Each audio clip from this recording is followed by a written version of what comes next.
Tonight, cyclists are sharing their frustrations over a new bike lane on Park Boulevard. The city did a major overhaul on Park Boulevard, adding bollards, flex posts, green lanes for cyclists, but they skipped a block. Good evening and thanks so much for joining us. I'm Marcella Lee. CBS 8's Abby Black is working for you. She shows us why cyclists feel unsafe and finds out if the city plans to make any changes. The city recently painted these protected bike lanes on Park Boulevard, but cyclists say it offers no protection against cars. We're working for you to find out if the city is going to do more than just add paint to the road. Behind you.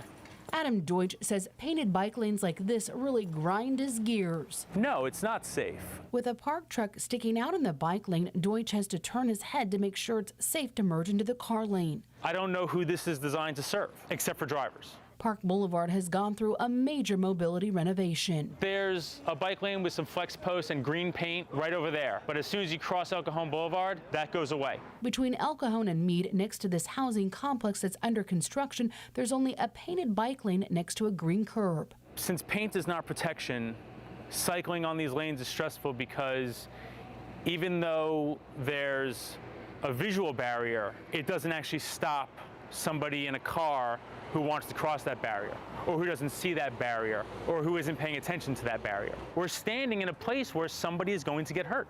In 2021, cyclist and new father Matthew Keenan was killed in Mission Valley. That same year, a cyclist and a scooter rider were killed on Pershing Drive. Within a mile of here, at least 3 people were killed when riding their bikes in painted bike lanes. The chair of San Diego County Bike Coalition, Stephen Vance, says the city plans are outdated. He says there ought to be a way for the city to easily update these agreements to ensure street improvements installed by developers are consistent with the current street design in the area. If the city's bike plan was up to date, this would be less likely to happen. He says the plan was last updated in 2013.